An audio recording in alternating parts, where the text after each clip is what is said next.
পেয়ে গেল, মানে এই জাংশনের কারেন্ট পেয়ে গেলাম। এবার কি করব, I1 এর মান বের করবো, যেটা আমার বের করতে বলছে, তাই না? তাহলে এখান থেকে যে ক্যালকুলেশন উত্তরটা পাবো কত বলো?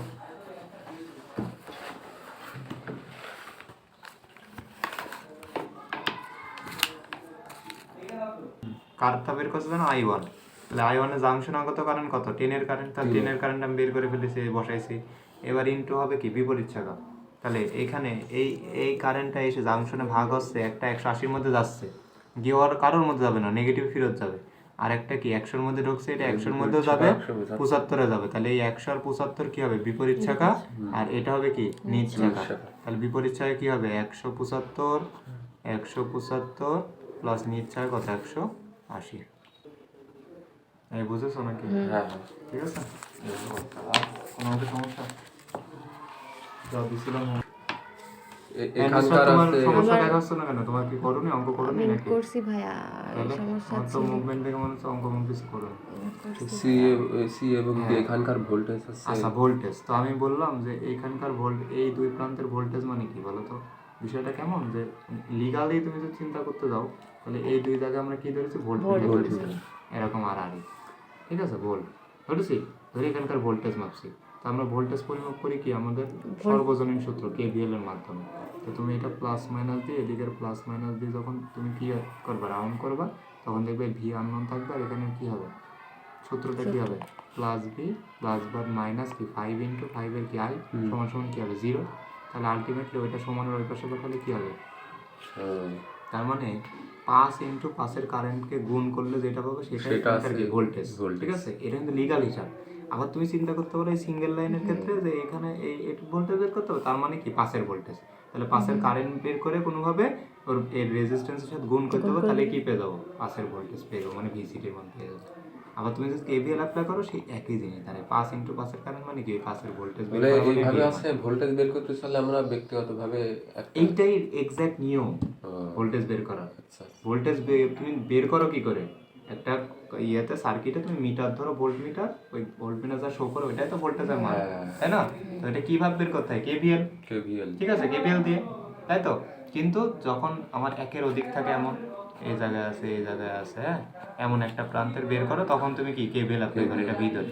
কিন্তু যখন সিঙ্গেল, তখন তুমি চোখে দেখে বুঝে ফেলো যে কি এর ভোল্টেজ বের করা মানে কি এই দুই প্রান্তের ভোল্টেজ বের হয়ে যাবে, বুঝছো? তাহলে এর ভোল্টেজ মানে কি এর কারেন্ট ইনটু এর রেজিস্ট্যান্স, তাহলে এর কারেন্ট প্রয়োজন, তাহলে হয়ে যাবে। আবার তুমি KVL অ্যাপ্লাই করলে সেই একই জিনিসই দাঁড়ায়, আমার কথা বুঝছো? তুমি KVL এ সফল করবে, তখন তোমার মাথায় কি চিন্তা আসবে, ভোল্টেজ ছাড়া তো কোনো সূত্র হবে না, কিন্তু একটা ভোল্টেজ নেই, তাহলে কারেন্ট লাগবে, কারেন্ট ইনটু রেজিস্ট্যান্স করলে এখানকার ভোল্টেজ পাবো, সেই একই কথা, বুঝছো জিনিসটা? তার মানে মেন কথা কারেন্ট লাগবে, ঠিক আছে, বুঝছো? তাহলে এর কারেন্ট বের করতে হলে আমার কারেন্ট ডিভাইডার রুলস দিয়ে এই জায়গার কারেন্ট বের করতে হবে। তাহলে প্রথমে আমার মোট কারেন্ট লাগবে, ঠিক আছে? তাহলে মোট কারেন্ট আমরা বের করছি এই যে 2 অ্যাম্পিয়ার, তাহলে 2 অ্যাম্পিয়ার এখান দিয়ে বের হয়েছে, এই রাস্তায় গেছে আর এই রাস্তায় গেছে, আমার লাগবে এই পয়েন্টের কারেন্ট, না এটাই তো জাংশনে কারেন্ট, যেখান থেকে ভাগ হয় ওর আগে যেখানে লাগবে তার আগে যেখানে কি ভাগ হয় সেটা তো জাংশনের কারেন্ট, তাহলে এই কারেন্টটা লাগবে। তাহলে এখন তার মানে এই রাস্তার কারেন্ট আস্তে আস্তে ধাপে ধাপে যায়, এই রাস্তার কারেন্ট বের করতে লাভ না, মানে এই রাস্তায় যেতে যেতে ধাপে ধাপে এই 11-র কারেন্ট, এইখানকার কারেন্ট মানে কি 11-র কারেন্ট, 11-র কারেন্ট 14-র দিকে যাবে, 5-এর দিকে আর কি 9-এর দিকে যাবে, তাহলে ওইটাই হবে কি এই পয়েন্টের আগত কারেন্ট, এবং যেটা আমরা কি এই 5-এর কারেন্ট বের করতে গিয়ে সূত্রে বসাবো, বুঝছো? তাহলে লাগবে 11-র কারেন্ট, তাহলে 11-র কারেন্ট কিছু একবারে মোট কারেন্ট বের করে ফেলতে পারবো না, সম্ভব না, এটা তো আমার হবে, তাহলে আগে ধাপে ধাপে বের করতে হবে। তাহলে 11-র একবারে না সম্ভব, আগে 13-র বের করে নিতে হবে। তাহলে এই 13-র কারেন্ট কোন জায়গায় ভাগ হচ্ছে, এই পয়েন্টে, আর এই পয়েন্টে কোন কারেন্ট আসছে, মোট কারেন্ট আসছে, তাহলে তোমার মোট কারেন্ট হাতে আছে, তাহলে তুমি কি লিখবা I13 সমান সমান, ঠিক আছে? তাহলে মোট কারেন্ট কত বের করছি 2 ইন্টু বিপরীত শাখা, তাহলে এই পয়েন্টে আমরা বের করছি 13-র মান, বুঝো? তাহলে এই কারেন্টটা ভাগ হচ্ছে দুইটো রাস্তায়, একটা যাচ্ছে 22-এর মধ্যে আর একটা 1300 আরো অন্য কিছুর মধ্যে যাবে, তাহলে যেটা 22-এর মধ্যে যাচ্ছে সেটা 22-এর পরে এখানে এসে আর কি রিভার্স যাবে, নাকি ও মাইনাসের দিকে ব্যাক করবে, মাইনাসের দিকে ব্যাক করবে, তার মানে 22-এর মধ্যে যে কারেন্ট সেটা শুধু 22-এই যাচ্ছে, তার মানে বিপরীত শাখা শুধু 22 হয়েছে, প্লাস এবার নিচ শাখা মানে এবার এই রাস্তায় যে কারেন্টটা গেল, যার মধ্যে কারেন্টটা যাবে ওইটাই হবে ওর নিচ শাখা, তাহলে ওই কারেন্টটা কি শুধু 13-এর মধ্যে যাবে, এখানে এসে আবার এই দুটোর মধ্যে যাবে, এই পয়েন্টে এসে আবার এই দুটোর এই তিনটার মধ্যে যাবে। তার মানে এই সম্পূর্ণটা মানে 22 আর এই এক বাদে বাদ বাকি সম্পূর্ণটা হবে কি ওর নিচ্ছাকা। এটা তোমাকে ভালো করে বুঝতে হবে যে ওই এই রাস্তার কারেন্টটা যার যার মধ্যে যাবে শেষেই হবে নিচ্ছাকা, আর এই বিপরীত কারেন্টটা যার যার মধ্যে যাবে শেষেই হবে বিপরীত শাখা। তাহলে এই কারেন্টটা আমরা অ্যানালাইসিস করতে দেখলাম 22 বাদে কি মানে শুধু এই কারেন্টটা 22 বাদে তো 1 এর ভিতরে যাচ্ছে, কিন্তু এর মধ্যে এই এদের কারেন্ট 22 এর কারেন্ট সব এক জায়গায় হয়ে মোট কারেন্ট এর মধ্যে যাচ্ছে, বুঝছো?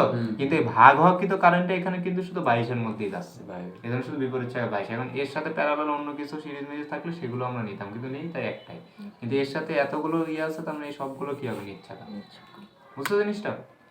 তাহলে এবার নিচ্ছাকায় যদি হিসাব করি তাহলে এই দুটো কি সিরিজ, তার সাথে প্যারালাল, তার সাথে এটা সিরিজ, তার সাথে এটা প্যারালাল, তার সাথে এটা সিরিজ, ঠিক আছে? তাহলে মেন কথা ছোট্ট করে আমি তোমাদের যদি এখানে লিখি তাহলে জিনিসটা কেমন হচ্ছে যে 9 + 5 এর সাথে প্যারালাল কত 14, এর সাথে সিরিজ কত 11, এর সাথে প্যারালাল কত 18, এর সাথে আমাদের সিরিজ কত 13।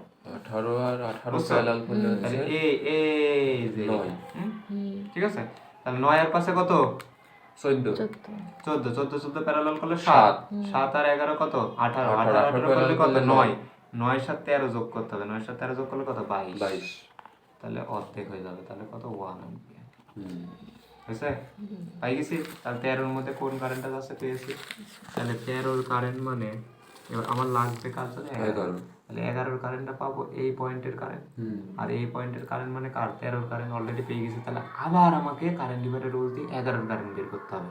আমি কিন্তু এখনো লাস্ট ধাপে যাইনি, লাস্ট ধাপ কিন্তু 5 এর কারেন্ট এবার 11 বের করবো। তাহলে দেখো কিভাবে I11, তাহলে প্রথমে আমার জাংশন আগত কারেন্ট, তাহলে 11 জাংশন কোনটা এই পয়েন্টটা, এই পয়েন্টে আসছে কারেন্ট কার 13, তাহলে 13 এর কারেন্ট পেলাম কত 1 হয়েছে। এবার বিপরীত শাখা, তাহলে 13 এর কারেন্টটা দেখো এই দুই ভাগে ভাগ হচ্ছে, এক ভাগ যাচ্ছে 18 এর মধ্যে, আরেক ভাগ যাচ্ছে 11 সহ 14 5 9 এর মধ্যে। যেটা 18 এর মধ্যে যাচ্ছে সেটা এখানে এসে এই পয়েন্ট আসার পরে বলো তো ওর পিছনে যাওয়া সম্ভব না, ও সামনের দিকে মুভ করবে। তাহলে 18 এর মধ্যে যেটা সেটা শুধু 18 এর মধ্যেই যাচ্ছে, তাহলে বিপরীত শাখা শুধু হবে কত 18 প্লাস নিচ শাখা হবে 11 এর মধ্যে যা যাচ্ছে সেইগুলো সহ নিচ শাখা। তাহলে 11 এর মধ্যে যে কারেন্টটা গেল 11 এর মধ্যে কি থেমে থাকলো, ও পরে 14 এর মধ্যে 5 এর রাস্তায় 9 এর রাস্তায় গেল না। তাহলে এই সম্পূর্ণটা হলো কি শাখা নিচ শাখা, বুঝছো? তাহলে সম্পূর্ণটা মানে এই 11 পর্যন্ত, তাহলে 11 মানে কোন পর্যন্ত এই পর্যন্ত, এই আগে হিসাব লিখে রেখেছি। তাহলে এই দুটো কি সিরিজ, তার সাথে এটা প্যারালাল, তার সাথে 11, হ্যাঁ? তাহলে কত হবে 7 আর 18, 11 18, তাহলে এখানে কত 18, তাহলে মান হবে কত 0.5 অ্যাম্পিয়ার। বুঝছেন? এবার দেখো লাস্ট 11 এর কারেন্ট পেয়ে গেছি, এবার আমি 5 এর কারেন্ট বের করতে পারবো। তাহলে I5 সমান সমান জাংশনে আগত কারেন্ট মানে এই পয়েন্টে আগত কারেন্ট, তাহলে এই পয়েন্টে আসছে 11 এর কারেন্ট, তাই তো? এর কারেন্ট কি আসছে, এ তো যাবে, আসছে কি 11 এর কারেন্ট, কত বের করলাম 0.5 ইনটু বিপরীত শাখা, তাহলে এই পয়েন্টে এসে এই শাখার দাম বের করছি, তাহলে বিপরীত শাখা একমাত্র আছে কত 14, এটা এই কারেন্ট এর মধ্যে গিয়ে এদিক চলে যাবে, তার মানে 14 প্লাস এবার নিচ শাখা আছে 5 আর 9, এই দুটো একই কারেন্ট যাবে এই দুটোর মধ্যে, তাই না? তাহলে কত 14, তাহলে 0.25 অ্যাম্পিয়ার শেষ। তাহলে 0.25 এর সাথে 5 মানে এখানকার কারেন্ট পেয়ে গেলাম কত 0.25, তাহলে অতএব VCD সমান কি 5 এর কারেন্ট ইনটু 5 নিজে, তাহলে কত 0.25 ইনটু কত 5, তাহলে কত গুণ করো কত 1.25, হ্যাঁ 1.25 ভোল্ট, ঠিক আছে? এই 1.25 ক্লিয়ার নাকি? কতদিন দিতে অনেক ছিল এই জন্য দিই, সিম্পল। কি বের করতে এই দুটোর মধ্যে ইকুইভ্যালেন্ট, তাহলে কি চোখে না বুঝলে কি অ্যাপ্লাই করবো পয়েন্ট মেথড শেষ। এটা তাহলে কি এটা ছোট করে নিবা, এই দুটো কি প্যারালাল, তার সাথে এটা সিরিজ, তার সাথে এইটাও কি হয়ে যাবে সিরিজ হয়ে যাবে, মানে দরকার ছবি আঁকাবা, ছবি আঁকে এই দুটো করে একটা করে নিবা দিয়ে ওই ছবি আঁকাবা, 2 নম্বর চিত্র আবার কি এই দুটো সিরিজ করে আঁকাবা, ঠিক আছে? এখান থেকে যদি শুরু করি মানে ভাইয়া, এটা তোমার শিখার পর্যায়ে বুঝনি, এই জন্য তোমার এই অঙ্ক ছোট্ট অঙ্ক দিয়ে তোমার যদি 1 পৃষ্ঠা লাগে 5টা ছবি আঁকানো লাগে কোনো সমস্যা নেই, তুমি শিখে তারপর তখন মনে মনে এখান থেকে যদি শুরু করি ভাইয়া করতে করতে না এখান থেকে তো শুরু করা হয় না, একটা কোণা থেকে করতে হয়, ঠিক আছে?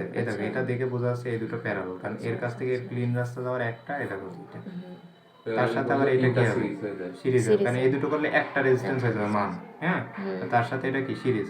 আর ওর সাথে দেখবা এইটাও কি হয়ে গেছে সিরিজ হয়ে গেছে, এই যে ওয়ানটাও দেখবা যে ছবি আঁকালে তুমি স্পষ্ট বুঝতে পারো। তার সাথে 20 কি হয়ে যাবে প্যারালাল সিরিজ।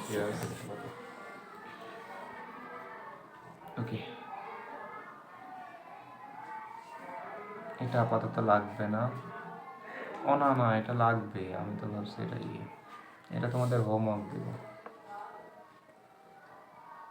এটা হোমওয়ার্ক দেব, এটাও হোমওয়ার্ক দেব। দেখো এই দুটো যেটা হোমওয়ার্ক দিলাম, দেখো আচ্ছা ভিও নির্ণয় করো। আচ্ছা ভিও মানে ভোল্ট মিটার, এখানে তোমার যদি এমন দাগ দিয়েও এখানে ভিও লেখা থাকতো তাও তোমার কি বুঝে নিত, কারণ তুমি জানো ভোল্ট মিটার মানে ভাইয়া বলেছে ওটা ওপেন থাকতে হয়, সার্কিটের ওটা অংশ না, ওটা কি থাকে